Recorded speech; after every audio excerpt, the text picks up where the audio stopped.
मधुबन के बाबा, मधुबन के बाबा मुरली वाले, आपका क्या कहना, आपका क्या कहना। ओम शांति। आज 9 मार्च 2023 के साकार मधुर महावाक्य है। आज मीठे मीठे बाप दादा बोले, मीठे बच्चे, शिव बाबा निष्काम नंबर 1 ट्रस्टी है। उसे तुम अपना पुराना बैगेज ट्रांसफर कर दो तो सत्युग में तुम्हें सब नया मिल जाएगा। बाबा ने कहा, मीठे बच्चे, शिव बाबा निष्काम नंबर 1 ट्रस्टी है। उसे तुम अपना पुराना बैगेज ट्रांसफर कर दो तो सत्युग में तुम्हें सब नया मिल जाएगा। बाबा ने आज प्रश्न पूछा कि बाप को किन बच्चों की हर प्रकार से संभाल करनी पड़ती है। तो उत्तर में बाबा कहते, जो निश्चय बुद्धि बन अपना पूरा समाचार बाप को देते हैं, बाप से हर कदम पर डायरेक्शन लेते हैं, ऐसे बच्चों का बाप को बहुत ख्याल रहता है। बाबा कहते, मीठे बच्चे, कभी भी श्रीमत में संशय नहीं आना चाहिए। संशय में आया तो माया बहुत नुकसान कर देगी, तुम्हें लायक बनने नहीं देगी। मुरली का गीत है, दर पर आए हैं। ओम शांति। मीठे मीठे सिकिलदे बच्चों ने गीत सुना। बच्चे उनको कहा जाता है जो बाप के बनते हैं। बाप ने समझाया है, यह अंतिम मरजीवा जन्म जीते जी बाप का बनना है। यह तो बच्चे जानते हैं, श्रीमत गाई हुई है। श्रीमद भगवानुवाच उस गीता का नाम डाल दिया है। परंतु पहले शिव बाबा, फिर ब्रह्मा, फिर श्री कृष्ण, तो श्रीमत श्री कृष्ण की नहीं कहेंगे। वह दैवी गुणों से संपन्न है। किसी भी देहधारी मनुष्य को पतित पावन नहीं कहा जाता। पतितों को पावन बनाने वाला एक ही बाप है, जिसकी श्रीमत पर तुम चल रहे हो। निराकार परमात्मा सभी धर्म वालों का पिता है। श्री कृष्ण को सभी नहीं मानेंगे। क्रिश्चियन क्राइस्ट को फादर मानते हैं, ना कि श्री कृष्ण को, क्योंकि क्रिश्चियन है क्राइस्ट की मुख्य वंशावली। शिव बाबा आकर तुमको अपना बनाते हैं, कहते हैं सिर हथेली पर रखकर बाप का बने हैं, उनके डायरेक्शन पर चलने के लिए। बच्चों को उन्हें मत देने की दरकार नहीं है, वह खुद मत देने वाला है। ऐसे नहीं कि ये क्यों कहते, नहीं, यह तो सब बच्चे हैं। शिव बाबा नामी ग्रामी है। वह जो मत देंगे, जो कुछ करेंगे, राइट करेंगे। इस साकार से भी जो कुछ कराएंगे वह राइट ही होगा, क्योंकि करण करावनहार है। उनको भी ये मत देते हैं कि यह करो। तुम्हारा कनेक्शन है शिव बाबा से। कोई का भी अवगुण नहीं देखना है, श्रीमत पर चलना है। शिव बाबा तो है निराकार साक्षी, उनका यहाँ घर है नहीं। तुम यहाँ पराए घर में रहते हो और फिर स्वर्ग में जाकर अपने घर में रहेंगे। शिव बाबा कहते हैं, मैं तो नहीं रहूंगा, मैं तो संगम पर थोड़े टाइम के लिए आता हूँ। तुम हो सच्चे सच्चे रूहानी सल्वेशन आर्मी। सुप्रीम बाप डायरेक्शन दे रहे हैं, हूबहू कल्प पहले मुआफिक। कल्प पहले जो डायरेक्शन दिए होंगे वही देंगे। दिन रात गुह्यते गुह्य बातें सुनाते रहते हैं, नया कोई समझ ना सके। कराची से लेकर मुरली चलती आई है। पहले बाबा मुरली नहीं चलाते थे, रात 2 बजे उठकर 10-15 पेज लिखते थे। शिव बाबा लिखवाते थे और फिर उसकी कापियां निकालते थे। भक्ति मार्ग के तो बड़े बड़े किताब बनाते जाते हैं, वह फिर रखते हैं। तुम कितना रखेंगे, क्योंकि जानते हैं कि ये सब विनाश होना है। चित्र आदि भी थोड़े समय के लिए है, फिर यह दब जाएंगे। वहां न शास्त्र न चित्र रहेंगे। फिर यह जो कुछ चल रहा है कल्प बाद फिर होगा। शास्त्र आदि द्वापर से शुरू होंगे। जिनके लिए बाप समझाते हैं, इनसे परम धाम का रास्ता नहीं मिलता है। ग्रंथ पहले बहुत छोटा था, दिन प्रतिदिन बड़ा बनाते जाते हैं। वास्तव में शिव बाबा की जीवन कहानी बड़ी बनानी चाहिए। तुम बच्चे बाप की जीवन कहानी जानते हो। बाप समझाते हैं कि मैं भक्ति मार्ग में क्या क्या करता हूँ। भक्ति मार्ग में भी इंश्योरेंस करता हूँ। ईश्वर अर्थ मनुष्य दान करते हैं। कहते हैं ना कि इसने ईश्वर अर्थ किया है, तब साहूकार घर में जन्म लिया है। भक्ति में धर्मात्मा बहुत होते हैं। बाबा कहते हैं कि मैं बच्चों को दूसरे जन्म में इसका अल्पकाल के लिए फल देता आया हूँ। अच्छा व बुरा फल मिलता है ना, तो कितना बड़ा इंश्योरेंस हुआ। जो जैसे कर्म करते हैं उस अनुसार फल मिलता है। माया उल्टा कर्म कराती है जिससे तुम दुख पाते हो। अब मैं तुमको ऐसे कर्म सिखलाता हूँ जो कभी दुख नहीं होगा और वहाँ माया भी नहीं होती, तो जितना चाहे अपने को इंश्योर करें। शिव बाबा भी नंबर 1 ट्रस्टी है। दूसरे की आसक्ति जाती है। कोई ट्रस्टी किसी का खाना खराब भी कर देते हैं। बाबा देखो कैसा ट्रस्टी है। कहते हैं कि ये सब कुछ बच्चों के लिए है। तुम्हारा सारा कनेक्शन शिव बाबा से है। बाप कहते हैं मैं सच्चा ट्रस्टी हूँ। मैं खुद सुख नहीं लेता हूँ, बच्चों को सारी राजधानी दे देता हूँ। यह बाबा भी कहते हैं कि मैंने फुल इंश्योर कर लिया है। तन मन धन सब बाबा की सर्विस में है।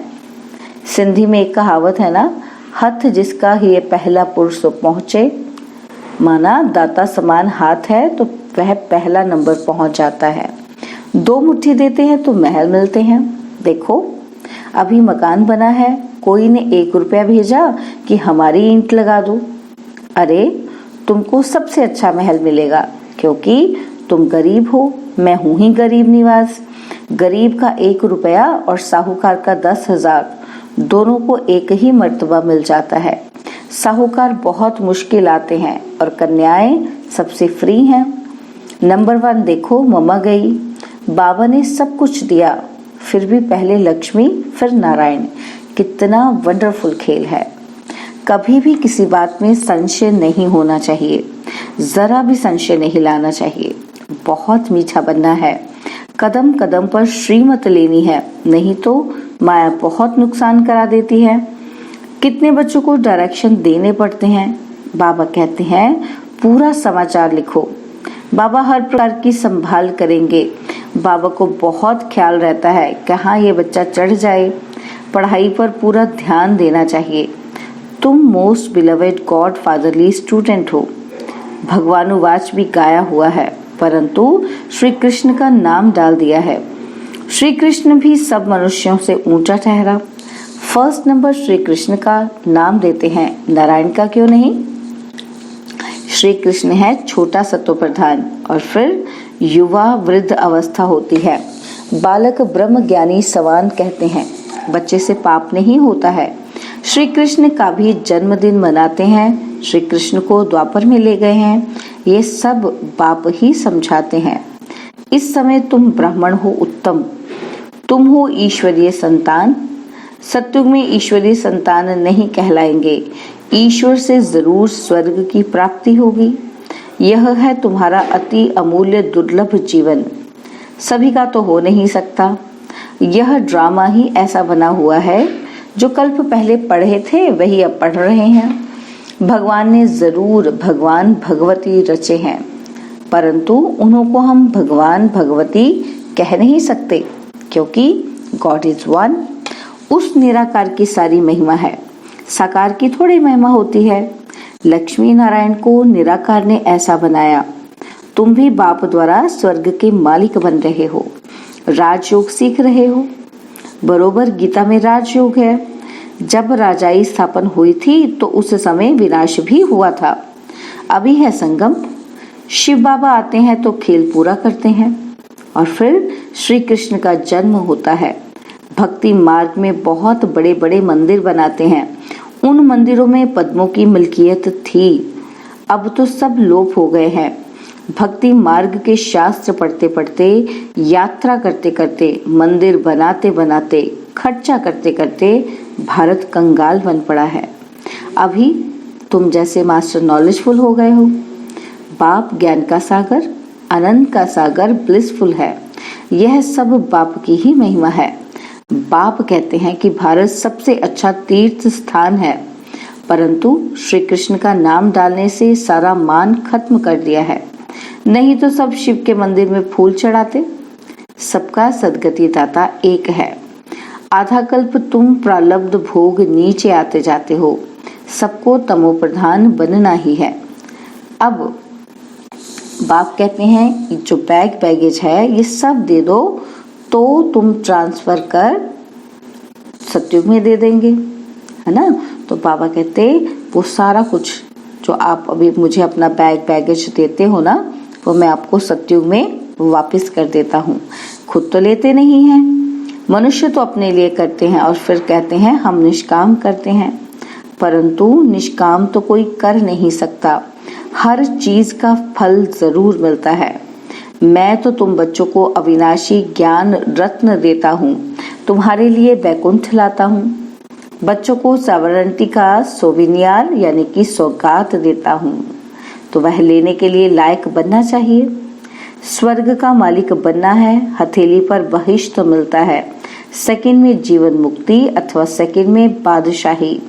दिव्य दृष्टि दाता शिव बाबा है, सेकंड में बैकुंठ में ले आते हैं। इस साकार बाबा के हाथ में चाबी नहीं है। बाप कहते हैं मैं तुम बच्चों को राजाई देता हूँ, मैं राजाई नहीं करता हूँ। और फिर तुम जब भक्ति मार्ग में जाएंगे तो तुमको दिव्य दृष्टि से बहलाऊंगा। कितना अच्छी रीति बाप समझाते हैं। बाबा कल्प के संगम पर एक ही बार आते हैं, बाकी इतने अवतार आदि सब गपोड़े हैं। यह शास्त्र हैं ही सब भक्ति मार्ग के। वह भी बनी बनाई बन रही, अब कुछ बननी नहीं। जो कुछ होता है ड्रामा में नूंद है, इसको साक्षी होकर देखो। बाबा बहुत अच्छी रीति समझाते हैं कि बच्चों मैं तुम्हारा इंश्योर मैग्नेट हूँ, तुम्हारी एक पाई भी नहीं गवाता हूँ, कौड़ी से तुमको हीरे तुल्य बनाता हूँ। ये सब शिव बाबा करते हैं, इनके द्वारा। करण करावनहार वह है, निराकार और निरहंकारी वह है। गॉडफादर कैसे बैठ पढ़ाते हैं, ऐसे नहीं कहते कि चरणों में पढ़ो। बाप ओबीडियंट सर्वेंट है। बाप कहते हैं जिनको मालिक बनाया वह पहले बहुत सुख भोगते हैं, अब दुखी हुए हैं। सुख भी बहुत मिलता है, कोई धर्म को इतना सुख नहीं मिलता। ऐसे नहीं कह सकते कि भारतवासियों को क्यों, औरों ने क्या किया। अरे इतने ढेर मनुष्य हैं, सब तो नहीं आ सकते हैं। ड्रामा बना हुआ है। भारत में ही आदि सनातन देवी देवता धर्म था। भगवान ने आकर सच्चा राजयोग सिखाया था। बाप कहते हैं मैं फिर आया हूँ, तुमने 84 जन्म पाठ बजाया, अब फिर से घर वापस जाते हैं। यह बहुत पुराना चोला हो गया है। सर्प का मिसाल, सन्यासी फिर कहते हैं कि आत्मा परमात्मा में लीन हो जाती है। ऐसी अवस्था में रहते रहते फिर शरीर छोड़ देते हैं, परंतु ब्रह्म में लीन तो कोई होता नहीं। लेकिन उन्होंने भी कोई कोई बहुत तीखे होते हैं, शांत में बैठ शरीर छोड़ देते हैं। ब्रह्म तो बाबा नहीं है, यह उन विचारों का भ्रम है। जैसे हिंदुओं का यह भ्रम है कि हम हिंदू धर्म के हैं। अरे हिंदू धर्म कहाँ से आया, वह तो हिंदुस्तान का नाम है। सतयुग में एक ही धर्म था, अब तो देखो कितने धर्म हैं, कितनी भाषाएं हैं। वहां तो भाषा ही एक होती है। कहते हैं वन गवर्नमेंट हो, परंतु सभी गवर्नमेंट वन कैसे होंगी। ब्रदरहुड भी नहीं समझते, सर्वव्यापी कह देते तो फादरहुड हो गया। फिर खुद फादर कहकर किसको बुलाएंगे, यह भी समझ की बात है ना। अच्छा, मीठे मीठे सिक्किलदे बच्चों प्रति माता पिता बाप दादा का याद, प्यार और गुड मॉर्निंग। रूहानी बाप की रूहानी बच्चों को नमस्ते। हम रूहानी बच्चों की रूहानी बाप दादाजी को दिलवाजान सिकवा प्रेम से नमस्ते। ओम शांति। प्यारे बाबा, मीठे बाबा, मेरे बाबा, शुक्रिया बाबा, शुक्रिया बाबा, शुक्रिया। धारणा के लिए मुख्य सार है, पहला पॉइंट है किसी का भी अवगुण नहीं देखना है। एक शिव बाबा से कनेक्शन रख, उनकी जो श्रीमत मिलती है उसे राइट समझ चलते रहना है। श्रीमत में कभी संशय नहीं उठाना है। बाबा ने दूसरा पॉइंट बताया, अपने तन मन धन को पूरा इंश्योर करना है। कदम कदम पर श्रीमत लेनी है, पढ़ाई पर भी पूरा ध्यान देना है। बाबा ने आज वरदान दिया, संस्कार मिटाने और मिलाने में एवर रेडी रहने वाले रूहानी सेवाधारी भव। संस्कार मिटाने और मिलाने में एवर रेडी रहने वाले रूहानी सेवाधारी भव। जैसे स्थूल सेवा में सदा एवर रेडी रहते हो, जहाँ बुलावा होता है वहाँ पहुँच जाते हो, तो ऐसे मनसा से भी जो संकल्प धारण करने चाहो उसमें भी एवर रेडी रहो। जो सोचो उसी समय वह करो। रूहानी सेवाधारी बच्चे रूहानी संबंध और संपर्क निभाने में एवर रेडी। उन्हें संस्कार मिटाने व संस्कार मिलाने में टाइम नहीं लगता। जैसे बाप के संस्कार वैसे आपके भी संस्कार हों। यह संस्कार मिलाना बड़े से बड़ी रास है। स्लोगन है, प्योरिटी की रॉयल्टी का अनुभव करना और कराना ही रॉयल आत्मा की निशानी है। प्योरिटी की रॉयल्टी का अनुभव करना और कराना ही रॉयल आत्मा की निशानी है। ओम शांति। और अब यह एक बहुत अच्छी वीडियो भी जरूर देखें।